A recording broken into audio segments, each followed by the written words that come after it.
This is the new Xiaomi 13T Pro and it's packing a punch.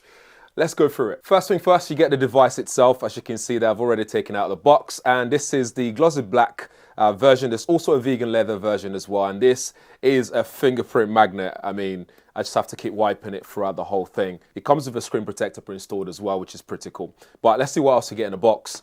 We also get our user guide and a SIM ejector tool. So let's see that SIM ejector tool first. And we also get a case in the box, which is really cool. So this is a silicone case. And then we get some user guide, warranty card, and the usual stuff that you get. Oh, and this is what the case looks like on the phone as well. Let's just pop that on there so you can see what that looks like on there. Looks pretty neat. It does the job. I think, yeah, it means you don't have to go and buy extra accessories and stuff like that. So comes with a case, screen protectors already on the screen as well, so you don't have to buy another one. And the pre-installed screen protectors are usually the best ones to be honest. They look so much better than they would normally if you install one yourself. Furthermore, in the box, you get your 120 watt hypercharge or supercharge or whatever they're calling it these days. But it's 120 watt super fast charge, so you can charge your device up very quickly in no time at all. And finally, we get a USB-A to USB-C cable, as you can see there. It would have been nice if it was a USB-C to USB-C, meaning you can use it with other charging bricks or whatever you've got already in case you forget the 120 watts that comes in the box. But that aside, you do get a cable in there for data transfer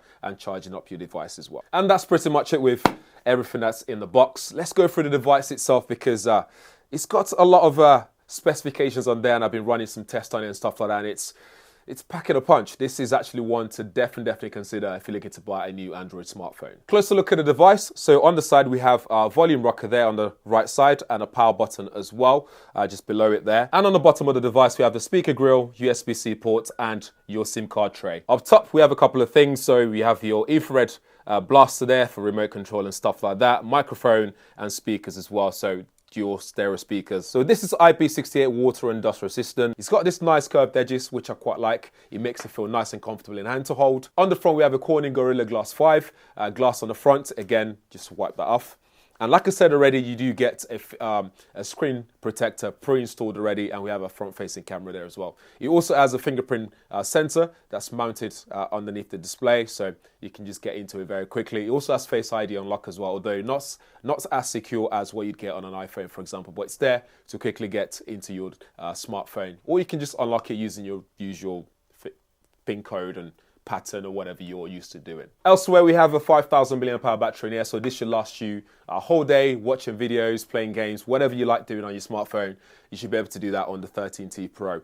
This is also running on MediaTek Dimensity 9200 Plus, which is a 4nm processor. So from experience, that's going to run very well on this, which I'll show you guys as well on gaming and some benchmarking tools as well. We'll see what the results are like on this using that MediaTek Dimensity 9200 Plus. The display itself is 6.67 inch in size. It supports 144 Hz refresh, and it's Pro HDR ready, and it supports Dolby Vision, HDR10 Plus, and it's also 2600 nits of peak brightness. So nice and bright, nice and sharp, and it's also 446 ppi. Oh, and it also supports DCI-P3 color gamut. Quick tour of the device. So you can see there the screen is nice and fluid. You do get some bloatware that's installed on there, like Mi Store, for example. If we go into settings and see what we actually get here, so if we go to About Phone, you can see that we're running MIUI version 14.0.6.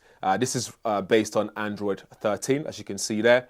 And if you go to detail specs, it tells you everything on there. So for example, we have 16 gigabytes, which you can also bump up using that extra 6 gigabytes on the internal storage. This is running on the 1 terabyte storage, but they also have the 12 gigabyte RAM variant. If we go further down, we can look at things like your always on display. So you can go here and set up your always on display, flick that on, and you can change different settings. Like you can see there, you can add clocks and all kind of different stuff that you've wished to do so. Keep going, you got things like detect gaze. So if you're looking at the screen, for example, you can turn that on. Raise to wake, double tap screen to wake as well. And they work pretty well. So if I close that, you can see there, just wakes up the screen very easily. And then that fingerprint sensor works very quickly as well, as you can see. So if you go to display settings, go display, we can go light mode, we can do dark mode as well. And then if we scroll a bit further down, we can look at our refresh rate. So we have a default there, which is based on that 144 hertz refresh rate scenario. So when you're browsing the web, when you're gaming, all that kind of stuff. Or you can do this custom one. So you can select your preferred option. So you can go between 60 hertz and up to 144 hertz. So I tend to just leave it on the default, so you can go up and down as it needs to do so. If you go to sound settings, we go all the way down here, we go to additional settings, and then you got things like tap sounds and all that kind of stuff that you can change in sound settings. Haptic feedback is there, sound effects as well. You can change all your sound effects. This is the bit that I really want to show you in the sound settings, because it supports Dolby Atmos, so you can turn that on and select different presets as well to suit whatever you're watching on your display. You got graphics, equalizer. If you know what you're doing, you can also modify this yourself. Back onto the camera, so this is actually co-engineered with Leica. We've seen that before. So we have a 24mm main camera, which is 50 megapixels, like I said already, and that will give you f1.9 aperture with OIS as well. It supports HDR10 plus video recording up to 4K at 30 frames per second. It supports 8K video recording as well at 24 frames per second. So you can even record 10-bit log video recording as well, which you can also import some LUTs on there if you wish to do so, which is pretty cool. That's something we see on the iPhone 15 Pro now as well. Well, the Max version. Then we have a 50mm telephoto lens, so 50 megapixel at f1.9, and we have a 15mm ultra wide angle camera at 12 megapixel. And then on the front, we have a 20 megapixel front facing camera at f2.2, and it supports portrait mode, HDR, and night mode as well. Going into actual camera settings itself, so we can actually see what we have here. So you can see me on there right now at the moment. So we have Pro mode on there, so you can adjust things like your white balance and so on. And you got document mode, so you can scan documents into your phone. We have video, which you can do ultra wide, 1x and 2x optical zoom there. You can obviously zoom a bit more, digital zoom, so this can go all the way to 10x zoom, but then it starts to get fuzzy and not so good there. And then we go to photo, same again, ultra wide, single, as well, 1x and then 2x. And then we can go in again. In photo, we can go all the way, let's keep going, up to 20x digital zoom. But again, like I said, it starts to get a bit weird and fuzzy. Got portrait mode there. We've got night mode as well. In portrait mode, you can either change the aperture, so you can change the level of blur that you get, the level of bokeh that you get in there. And then you got night mode, which functions across all the lenses. So you can see there, and the white balance starts to mess around depending on where you are. And then you got more, which allows you to select that 50 megapixel mode, which means bigger files, but you get much more detail in your shots if you want to use 50 megapixel mode. But if you go back into photo, as this is a Leica co-engineer system, we have the option to use Leica authentic style or Leica vibrant style. I think authentic is always something that I would use. And then if we tap this little arrow here, we can see a bunch of stuff here. So AI camera, grid lines, things like time shift. You can change your styling as well, HDR's there as well, and watermark and so on. We can go into settings, and then it gives us a bit more, so like AI shutter. So it selects the best moment when you press the shutter button. Of course, you can also select which one you think is best, but this can do it for you. So that way you don't have to go through it at all if you don't want to. You got HEIF formats as well if you need to. You can change the picture quality between standard, low, or high. Obviously high is the best quality and would also affect the file size as well. Looking at some photos I took earlier, so normal mode, things looks very good as well. The colors are punchy, things are detailed, especially looking right towards the end of the photo there. We go to the ultra wide, things are nice and bright as well. Again, using that 12 megapixel lens. It's not so bad actually in this controlled environment. It might be different when it comes to real life situation, outdoor situation rather. And then when you go to the zoom, you can see as well, it does very well. Although things looks a bit more fuzzy, not as sharp as I'd expect them to be using that 50 megapixel telephoto lens. So that's a bit of a shame there. But again, we're going to put this to the test a bit more to see what we can get out of it in terms of the shot.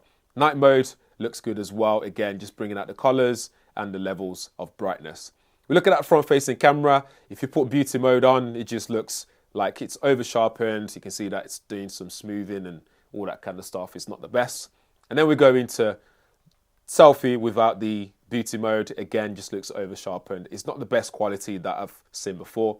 I think highlights are overblown as well. You can see there. It's not doing such a great job there. But overall, I think it's pretty good in terms of camera. It will do the job for what you need it to do. Looking at some benchmarking results, so we have 1697 on single core, 3529 on multi-core, so it looks pretty good as well, especially on that multi-core as well. Single core is good as well, so it just means things like multitasking and even not so multitasking things that you're going to do on the phone. This will handle the job. Okay, just to show a bit more of the performance, a bit of gaming here. So we have Call of Duty Mobile, obviously, which shows that refresh rate as well. Everything's nice and fluid. Response time is good as well in terms of touch response. As you can see there, just getting the kills very nice and smooth and easy. You know, very straightforward. And yeah, no lag, no glitches, nothing apart from dying, obviously. But yeah, I think it works really well. And I think if you're a gamer, you'd enjoy this. And I've been using this so much, and it doesn't get hot on the pressure. It gets a bit warm a little bit, which is to be expected. You're not going to run a totally cool device when you're gaming, for example, and running just processor intensive tasks. But besides that, it's just nice and smooth, nice and fluid. Touch response is good, and there's no glitch or hiccups at all. So there you have it for the Xiaomi 13T Pro. I think that's just a nice overview and just first impression and first look at the device itself. Let me know what you think in the comments below. Do you have any questions? Drop them there as well. I'll leave all pricing information in the description area so you guys can check it out for yourself. But that's pretty much it. And thanks for watching. I'll see you in the next one.